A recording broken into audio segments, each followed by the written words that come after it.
నంద్యాల జిల్లా జూపాడు బంగ్లా మండలం తర్తూరు శ్రీ లక్ష్మీ రంగనాథ స్వామి ఆలయ చైర్మన్ గా నారాయణరెడ్డి బాధ్యతలు చేపట్టారు.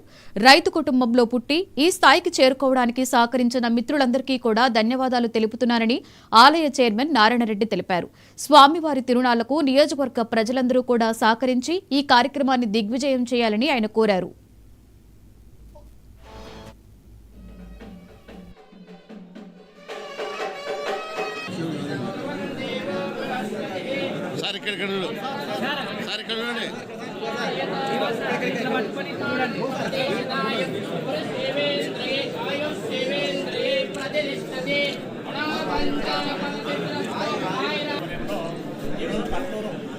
ఫెస్టివల్ 25 వరకు అంటే 10 రోజులు 6 టు 15 వరకు ఫెస్టివల్ ఉత్సవ కమిటీ సభ్యులు మన ఎమ్మెల్యే సార్ ద్వారా ఈరోజు నియామకాన్ని ఏర్పాటు చేశారు.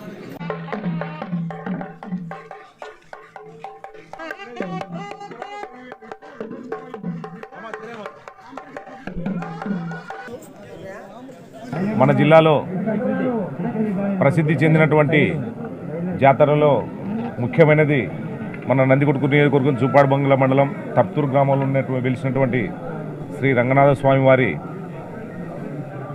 జాతరకు సంబంధించినటువంటి మహోత్సవాలంతా కూడా వచ్చే నెల 6వ తారీఖు నుంచి కూడా అన్ని కార్యక్రమాలు స్టార్ట్ అవుతాయి. వచ్చే నెల 13వ తారీఖున రథోత్సవం ఉంటుంది.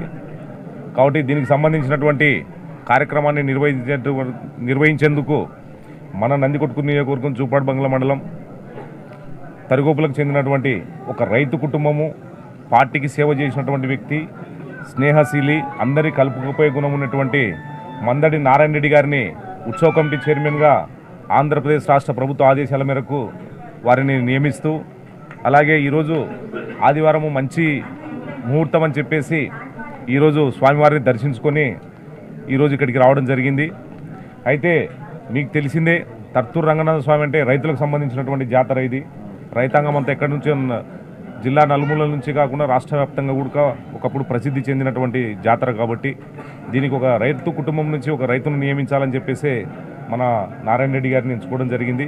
అలాగే గౌరవ ముఖ్యమంత్రి శ్రీ నారా చంద్రబాబు నాయుడు గారి ఆదేశాల మేరకు, అలాగే మా ఉప ముఖ్యమంత్రి పవన్ కళ్యాణ్ గారి ఆదేశాల మేరకు, అలాగే మా యువ నాయకులు నారా లోకేష్ గారి ఆదేశాల మేరకు, అలాగే బీజేపీ రాష్ట్ర అధ్యక్షులు గారు అయినటువంటి పురంధేశ్వరి గారి ఆదేశాల మేరకు ఇవాళ మా దేవాదాయ శాఖకు సంబంధించినటువంటి మంత్రి ఆనం రామనారాయణ రెడ్డి గారి ఆదేశాల మేరకు ఇవాళ ఈ ఉత్సవ కమిటీని ఇచ్చినందుకు వారికి ప్రత్యేకమైనటువంటి ధన్యవాదాలు తెలియజేస్తూ, ఈ కార్యక్రమంలో జరిగేటువంటి జాతరలో జరిగేటువంటి కార్యక్రమాలన్నింటినీ కూడా 6వ తారీఖు నుంచి మొదలవుతున్నాయి.